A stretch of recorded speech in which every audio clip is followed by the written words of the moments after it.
Hi எல்லோரும் எப்படி இருக்கீங்க? எல்லோரும் சூப்பராக இருக்கீங்கன்னு நினைக்கிறேன். நாங்களும் சூப்பராக இருக்கோம் அப்படின்னு சொல்லலான்னு தான் ஆசை தான். ஆனால் சூப்பராக இல்லைங்க. ஏன்னா கொஞ்சம் கோல்டு, உடம்பு சரியில்லை, குழந்தைங்களுக்கும் உடம்பு சரியில்லை. நமக்கு உடம்பு சரியில்லைனா கூட தாங்கிக்கலாம், குழந்தைங்களுக்கு உடம்பு சரியில்லைன்னா இன்னுமே கஷ்டம் இல்லையா? அந்த மாதிரி தான் போயிட்டுருக்கு. ஆனால் என் பையனோட ஃபஸ்ட்டு பர்த்டே வருதா, ஸோ அந்த பியூட்டிஃபுல்லான ப்ரெக்னென்சி மெமரிஸ் கொஞ்சம் ஷேர் பண்ணிக்கலாம் தான் இந்த பிக்சர்லாம் உங்கள் கூட ஷேர் பண்ணுறேன். அப்படியே கொஞ்சம் கொஞ்சம் என் ப்ரெக்னென்சி, டெலிவரி அப்போல்லாம் நடந்த கொஞ்சம் இன்ட்ரெஸ்டிங்கான விஷயங்கள்லாம் பேசிவிட்டு நம்ம ஒரு ஈவினிங் ஒரு சன்னா மசாலா பண்ணியிருக்கேன். ரொம்ப ரொம்ப டேஸ்ட்டாக இருக்கும். ரொம்ப குயிக்காக பண்ணிடலாம். குக்கர்லேயே தான் பண்ண போகிறேன். ஸோ அந்த ரெசிபியும் உங்கள் கூட ஷேர் பண்ணிக்கிறேன். வாய்ஸ் கொஞ்சம் மோசமாக தாங்க இருக்கும்.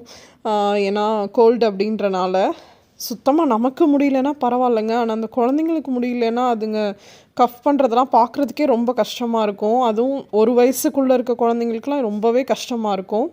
ஃபஸ்ட்டு பார்த்திங்கன்னா வெங்காயம், தக்காளி இதெல்லாம் நறுக்கி வச்சுட்டு அதுக்கப்புறம் இஞ்சி பூண்டெல்லாம் இடித்து வச்சுக்கிறேன். கொண்டக்கடலை இருக்கு இல்லையா, அதை ஒரு 8 மணி நேரத்துக்கு முன்னாடியே நல்லா தண்ணியில் ஊற வச்சு எடுத்து வச்சுருக்கேன். நீங்கள் இந்தியாவில் இருக்கீங்க, உங்களுக்கு ப்ரெக்னென்சி டைம், டெலிவரி டைம்லலாம் அம்மா ஹெல்ப்புக்கு இருக்காங்க அப்படின்னா நீங்கள் கடவுளுக்கு ரொம்ப ரொம்ப நன்றி சொல்லணுங்க. ஏன்னா எங்களை மாதிரி வெளிநாட்டில் அம்மா அப்பா இருந்துமே இல்லாத மாதிரி இங்கே தனியாக டெலிவரி பார்க்குறாங்க இல்லையா, அவங்களோட நிலமெல்லாம் ரொம்ப ரொம்ப ரொம்ப கஷ்டமாக இருக்கும். எனக்கு அப்படி தான் நடந்துச்சு. 2 டெலிவரிக்குமே நான் இங்கே தனியாக தான் இருந்தேன். ஊர்லேருந்து தான் என்னை சுற்றி அவ்வளோ பேர் இருந்திருப்பாங்க, குழந்தைய பார்த்துக்கிறதுக்கு ஆள் இருந்திருப்பாங்க. ஆனால் இங்கே பார்த்திங்கன்னா என்னை சுற்றி என் ஹஸ்பண்ட் மட்டும்தான் இருந்தார். ஃபஸ்ட்டு டெலிவரிக்கு என் ஹஸ்பண்ட் மட்டும் இருந்தார். செகண்ட் டெலிவரிக்கு ஹஸ்பண்டும் பொண்ணும் இருந்தாங்க. என் டெலிவரி நடக்கிறப்ப அந்த டெலிவரி ரூம்குள்ளேயே என் பொண்ணுமே இருந்தா. இந்தியாவில் பார்த்திங்கன்னா ஹஸ்பண்ட் மட்டும் இப்போ ஒரு சில ஹாஸ்பிட்டலில் அலோவ் பண்ணுறாங்கன்னு நினைக்கிறேன். ஆனால் இங்கே 5 வயசுக்குள்ளே இருக்க குழந்தைங்களையுமே அலோவ் பண்ணுவாங்க. ஸோ அதனால் என் பொண்ணுமே என் கூட தான் இருந்தா. இப்போ குக்கரில் ஆயில் விட்டுட்டு ஜீரகம் போட்டுட்டு வெங்காயத்தை போட்டுட்டு தேவையான அளவு உப்பு சேர்த்துட்டு நல்லா வதக்கிக்கலாம். அந்த மாதிரி சுச்சுவேஷன்லலாம் ரொம்ப ரொம்ப கஷ்டமாக இருந்துச்சுங்க. ஏன்னா குழந்தைங்களுக்கு யோசிச்சு பாருங்கள், நம்ம பெயினில் கத்திகிட்ருக்கோம், அவளுக்கு அவள் மைண்டில் என்னெல்லாம் ஓடிட்டு இருந்திருக்கோம், அதெல்லாம் நினைக்கிறதுக்கே எனக்கு கொஞ்சம் கஷ்டமாக தான் இருந்துச்சு. ஆனால் அதெல்லாம் மறந்துட்டா இப்போ. அதனால தான் 5 வயசுக்குள்ளே இருக்க குழந்தைங்க அலௌடுன்னு சொல்கிறாங்கன்னு நினைக்கிறேன். மேபி 5 வயசுக்கு மேலே இருக்க குழந்தைங்களா இருந்தால் ஞாபகம் வச்சுக்குவாங்க. ஸோ அவளுக்கு ஆனால் அங்கே இருந்தது ஞாபகம் இருக்குது. ஆனால் நான் பெயினில் அழுதது இந்த மாதிரி எதுவுமே அவளுக்கு பெருசாக ஞாபகம் இல்லை. சில பேர் பார்த்திங்க அப்படின்னா நம்ம சுச்சுவேஷனை புரிஞ்சிக்கவே மாட்டாங்க. குழந்த பிறந்துட்டு ஃபோன் பண்ணி சொல்லலை அப்படி இப்படின்லாம் ஃபஸ்ட்டு ப்ரெக்னென்சிக்கு பிரச்சனை பண்ணாங்க. செகண்ட் ப்ரெக்னென்சிக்கு நான் அந்த மாதிரி ஆளுங்களை மெசேஜ் கூட பண்ணலைன்னு விட்டுக்கோங்களேன். ஏன்னா நம்மளோட சுச்சுவேஷனை புரிஞ்சுக்காதவங்கள நம்ம ஏன் கேர் பண்ணணும்னு சொல்லிட்டு நான் அப்படியே விட்டுட்டேன். அதே மாதிரி பார்த்திங்க அப்படின்னா செகண்ட் டெலிவரி எனக்கு கொஞ்சம் ஈஸியாக இருந்துச்சு. ஏன்னா பெயின் வந்துச்சு, காலையில் பெயின் வர ஆரம்பிச்சிருச்சு.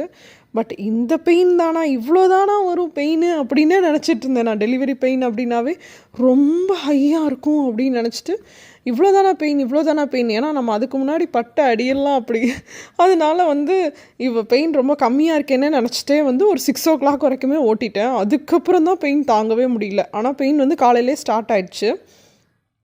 ஏன்னா ஃபஸ்ட்டு குழந்தைக்கு பார்த்திங்கன்னா நான் அதை இன்டியூஸ் பண்ணாங்க எனக்கு. ஸோ அங்கேயே அட்மிட் ஆகி அங்கே இன்டியூஸ் பண்ணனால எபிடியூரல் முன்னாடியே எடுத்துட்டேன். ஸோ அதனால் டெலிவரி பெயின் எப்படி இருக்குன்னே எனக்கு தெரியல.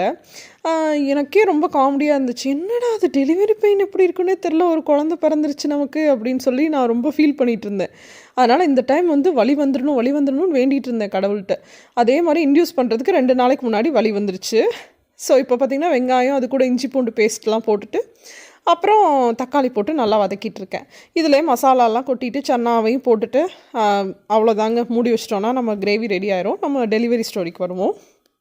ஸோ அதனால் ஒரு 6 o'clock வரைக்குமே எனக்கு வலி தாங்குகிற அளவுக்கு தான் இருந்துச்சு. அதுக்கு மேலே தான் தாங்க முடியாதனால ஹாஸ்பிட்டலுக்கு கிளம்புனோம். அதுவுமே ஹாஸ்பிட்டலுக்கு போகிறதுக்கே 8:30 ஆயிடுச்சுங்க. இவன் சீக்கிரமாகவே 10 o'clockலாம் பறந்துட்டான். 8:30க்கு போகிறோம், 10 o'clock பறந்துட்டான் அப்படின்றனால வந்த டாக்டர், நர்ஸ் எல்லாருமே சொல்லிட்டு இருந்தாங்க, பிக்னிக் வந்த மாதிரி வந்திருக்கீங்கன்னு. ஆனால் நம்ம மனசில் நமக்கு எவ்வளோ கோத்ரூ பண்ணிகிட்ருப்போம் அப்படின்றது நமக்கு மட்டும்தான் தெரியும். அன்றைக்கி நைட்டு என் பொண்ணு என்ன பண்ணுவா, இது என்ன பண்ணுவா, எல்லாமே அந்த ப்ரெக்னென்சி ஃபுல்லாகவே எனக்கு ஸ்ட்ரெஸ்ஃபுல்லாக தாங்க இருந்துச்சு. நம்ம யாருமே இல்லாமல் இங்கே அனாத மாதிரி இருக்கோமே, நம்ம ஊருக்கே போயிருக்கலாமோ அப்படின்லாம் நிறையவே தோணுச்சு. அதெல்லாம் தாண்டி நம்ம ஒரு சாதனை பண்ண மாதிரி தான் உண்மையாகவே. இந்த மாதிரி தனியாக டெலிவரி பார்க்குறவங்க எல்லாருமே ஒரு பெரிய சாதனை தான் பண்ணியிருக்கோம் அப்படின்னு நான் நினச்சிக்குவேன் கண்டிப்பாக. ஏன்னா நம்ம பேரண்ட்ஸாலே வர முடியல, நம்ம இங்கே இருக்கோம். யோசிச்சு பாருங்கள் நம்ம அம்மா அப்பாவோட நிலமையெல்லாம். ஐயோ நம்ம பொண்ணு அங்கே தனியாக இருக்கே, இப்போ பெயின் வந்தால் எப்படி தாங்கும், அது மாதிரிலாம் அவங்களுக்கு அவங்க மனசுக்குள்ளே எவ்வளோ ஓடும் அப்படின்னு எனக்கு நல்லாவே புரிஞ்சிச்சு. ஏன்னா வந்து நம்ம பிள்ளைங்களுக்கு ஏதாவது சின்னதாக ஃபீவர் வந்தால் கூட நம்மளால் தாங்க முடியல இல்லையா? அதே மாதிரி தானே நம்மளும் அவங்களுக்கு குழந்தைங்க தானே. ஸோ டெலிவரி அப்படின்றது ஒரு மறுஜென்மம் மாதிரி. ஸோ அவங்களாம் எவ்வளோ ஃபீல் பண்ணியிருப்பாங்கன்னு என்னால் புரிஞ்சிக்க முடிஞ்சிச்சு. ஒரு சில பேர் வந்து அவங்க மேலே கோவம் கூட பண்ணலாம், ஏன் வந்திருக்கலாமே அப்படின்னு. பட் அவங்களோட சுச்சுவேஷனையும் நம்ம சொல்ல முடியாது இல்லையா? அவங்களுக்கு உடம்பு சரியில்லை, ஸோ அதனால் வர முடியல அப்படின்றத நான் நல்லாவே புரிஞ்சுக்கிட்டேன். உங்கள் டெலிவரியெல்லாம் எப்படி போச்சு அப்படின்றத கமெண்ட்டில் சொல்லுங்கள். நீங்கள் எப்படி, உங்களுக்கு ஹெல்ப்புக்கெலாம் ஆள் இருந்தாங்களா, இல்லை நீங்களும் தனியாக தான் பார்த்தீங்களா, அந்த மாதிரின்றதையும் கமெண்ட்டில் சொல்லுங்கள். நிறைய இந்த கோவிட் டயத்தில் வந்து நிறைய பேருக்கு டெலிவரி தனியாக ஆச்சு. எனக்குமே ஃபஸ்ட்டு ப்ரெக்னென்சி அப்படி தான் ஆச்சு. செகண்ட் ப்ரெக்னென்சியுமே எங்கள் அம்மா கொஞ்சம் உடம்பு சரியில்லாதனால அவங்களால வர முடியல. ஸோ அதனால் அதுவுமே அப்படி ஆயிடுச்சு. அன்றைக்கி வந்து நல்லா மழை பெஞ்சிச்சுங்க. ஸோ இது வந்து செப்டம்பர் மந்த்தோ அக்டோபர் மந்தில் எடுத்த வீடியோன்னு நினைக்கிறேன். ஸோ அதனால் வந்து பிளான்ஸ் எல்லாத்தையுமே எடுத்து வெளியில் வச்சுருக்கேன். ஸோ மழையில் நல்லா நனைஞ்சிச்சு அப்படின்னா அதில் இருக்க தூசி இந்த மாதிரி இதெல்லாம் தனித்தனியாக உட்காந்து இலையை வாஷ் பண்ண வேண்டிய அவசியம் இல்லை. அதுவே நல்லாவே வந்து அழுக்கெல்லாம் போயிடும் அப்படின்றதுக்காக வெளியில் எடுத்து வச்சுருக்கேன். செப்டம்பர் மந்த்தே இந்த வீடியோ எடிட் பண்ணலாம் அப்படின்னு சொல்லிட்டு தான் வந்து இந்த பேபி ஷவர் இதெல்லாம் ஆட் பண்ணி வச்சுருந்தேங்க. ஏன்னா அப்போ தான் எனக்கு பேபி ஷவர் லாஸ்ட் இயர் செப்டம்பரில் முடிஞ்சிச்சு. ஸோ அதே வருஷத்தில் அந்த மெமரிஸை ஷேர் பண்ணிக்கலாம் அப்படின்னு தான் நினச்சேன். பட் எடிட் பண்ணி போடவே முடியலங்க. ஒன்று மாற்றி ஒன்று ஏதாச்சும் ஒன்று வந்துட்டு இருந்துச்சு.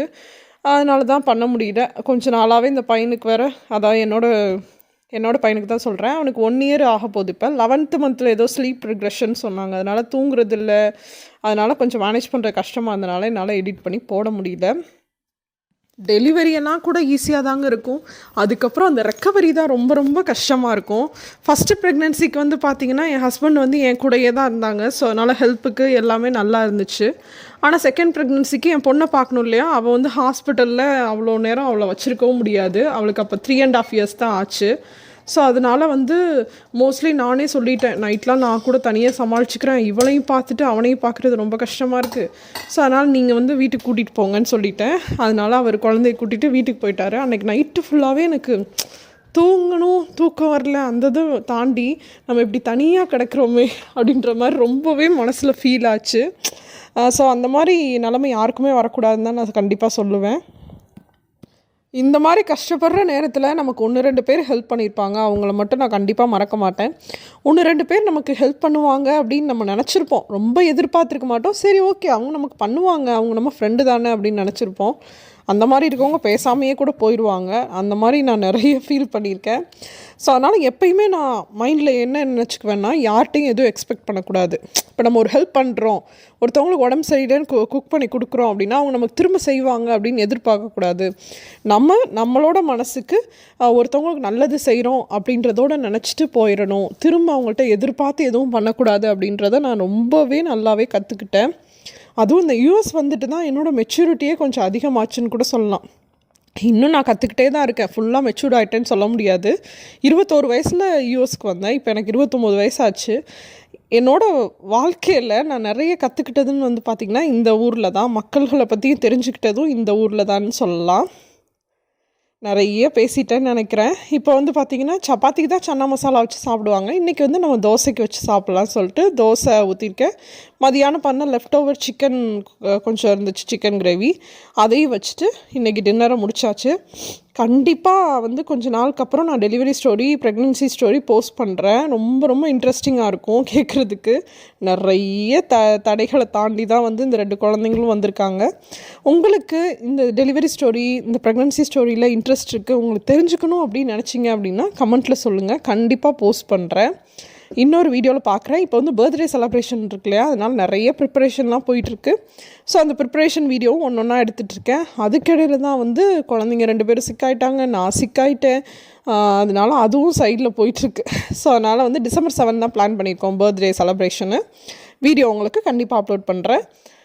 இன்னொரு இன்ட்ரெஸ்டிங்கான வீடியோவோட உங்கள் எல்லாரையும் சந்திக்கிறேன். அதுவரை உங்களிடம் விடைபெறுவது உங்கள் தியோனிலா பிரதீப். தேங்க்யூ.